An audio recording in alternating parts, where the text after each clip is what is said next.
everyone, and welcome back to my channel. Today I'm going to be showing you how to do calligraphy for beginners. This is personally how I learned to do calligraphy, and it definitely takes lots of practice, but it is so worth it to learn, and I hope that all of these tips will be helpful for you even if you're not a complete beginner. I hope that you learned something new from this video. So yeah, without further ado, let's get started.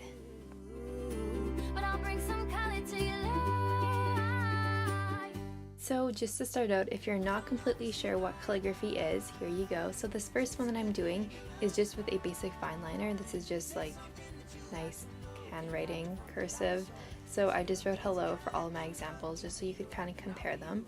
And this is also a great way to start learning calligraphy, just to kind of get the hang of how the letters could look. So this next one I'm using a Tombow Fudinasoki calligraphy pen. I'm pretty sure that's how you say it.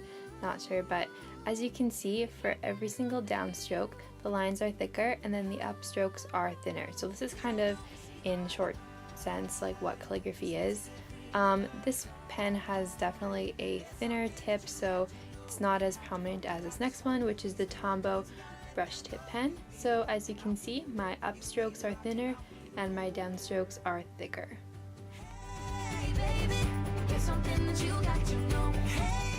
So this first way is kind of a cheater's way of calligraphy, but I also like it because it kind of helps you to get the hang of using the thinner part of your marker versus the thicker part. So I started by drawing out the letter H just with some cursive, and then I went ahead with the pencil and marked in which parts I was doing an upstroke and which parts were a downstroke. So you can stop and look at this photo to see what is going on.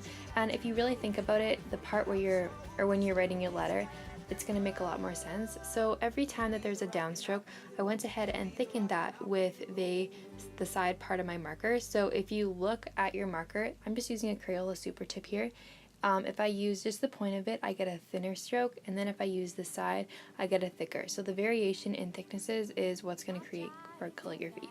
So here's another example. I'm just starting by writing out my letter with the thin part of the marker just so I can kind of get an outline of it. So in this case I did a B. Then I went ahead and thought about which parts were when I was supposed to be doing a downstroke. So whenever I moved my pen down when I was making the B is when I want to thicken the line. So this is an example on a larger scale. I went ahead and wrote out an entire word, so I did Thursday, just with the tip of my Crayola super tip marker. And then I went ahead and figured out which were the parts that my pen was moving in a downward direction, and I thickened those. So as you can see, it's pretty repetitive. It's all about practicing and figuring out how the letters should be formed, what looks the nicest, and etc. So I know that Tombow brush tip markers are super popular for doing actual calligraphy, but I'm going to show you that you can also do fake calligraphy with them. So I'm going to use the opposite side of it as the brush side, and then I'm just going to write out a word just like I did in the other example. So I wrote out hey, and then I'm going to be using the brush tip side of it and doing the same thing by thickening the downstrokes. I personally don't like doing this with Tombow markers, at least the lighter colors, but it's really obvious to see the lines underneath, so it works best with like the black or navy or dark purple Tombow markers. So just if you're interested in doing this, I do this pretty often in my bullet journal if I want a more exact look to how my lettering should look. Okay, so the next method of fake calligraphy is kind of similar but a little bit different. So I started by taking my marker, using the tip of it, and writing out a word. So I'm going to do the same thing, like doing some type of cursive writing. You can also don't have to do that, it's kind of just what I'm doing. And then I'm going to thicken all of the downward strokes just by adding another line so I have space in to color it in. This works best if you're doing it with like a ballpoint pen or something, where it's kind of hard to do to thicken the strokes by using the side of the marker or pen, if that makes sense. So, or if you're using like a Sharpie or something on a greater scale, like on a poster. But anyways, I'm just going to color that in after to kind of give the illusion and effect that it's calligraphy. So here's another example of it.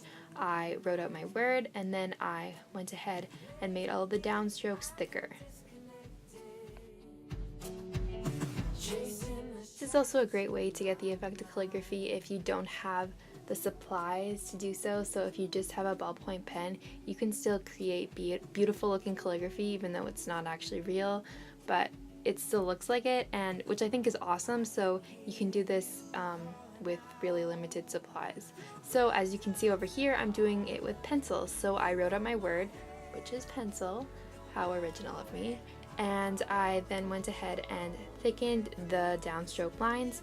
So on a smaller scale, it's definitely easier because you don't have as much to color in, and I think it's easier to make it look nicer and more realistic, but you can play around with the size on like posters versus like smaller writing.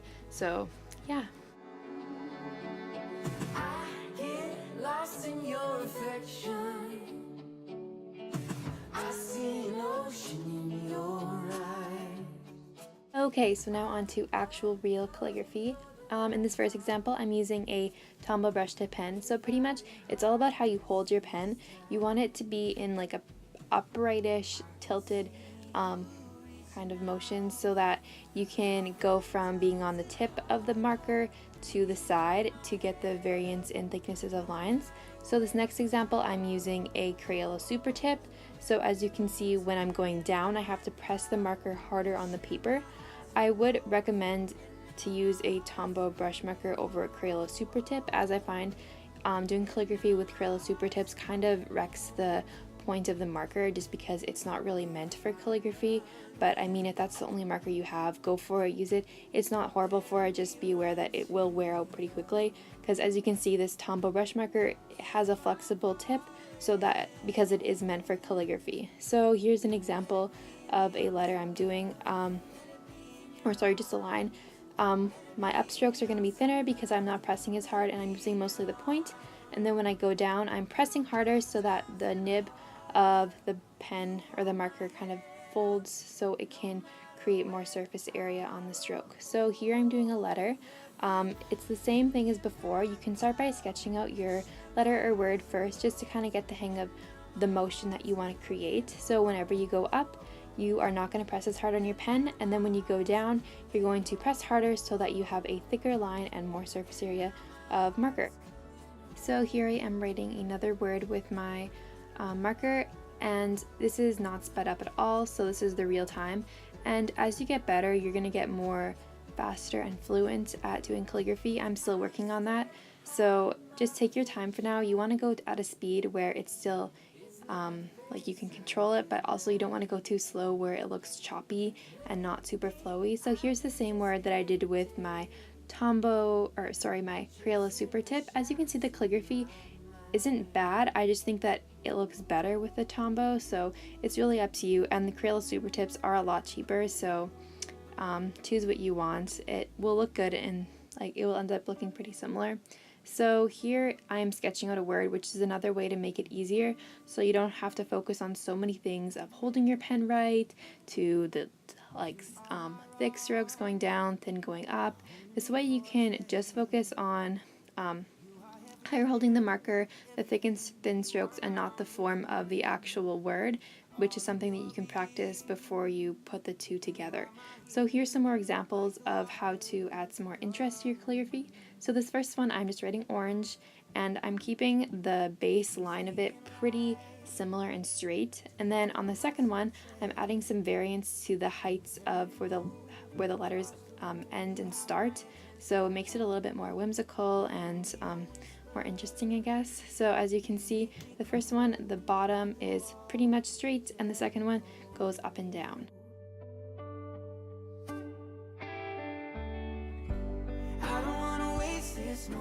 Here's a comparison between the first technique and the actual real calligraphy. So I'm writing out my word with just the bottom part of the Tombow marker, and then I'm going to thicken it with the brush part. And as you can see, the lines kind of peep through, so it's not ideal for calligraphy. It looks better with our colors, as I mentioned before.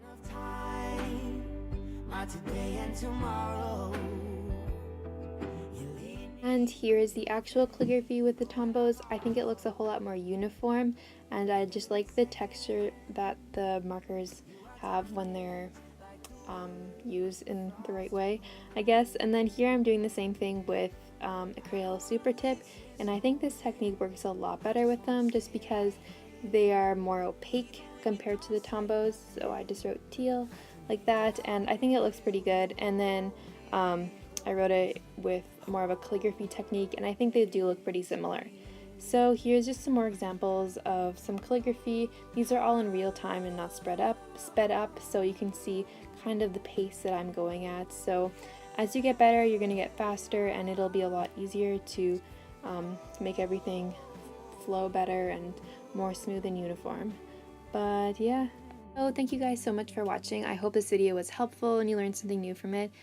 Please let me know in the comments what you thought of it. I would love to hear your feedback. But yeah, I hope you guys enjoyed this video. If you have not yet already, please subscribe to my channel. I post lots of videos along this line. And yeah, I hope to see you again. Bye!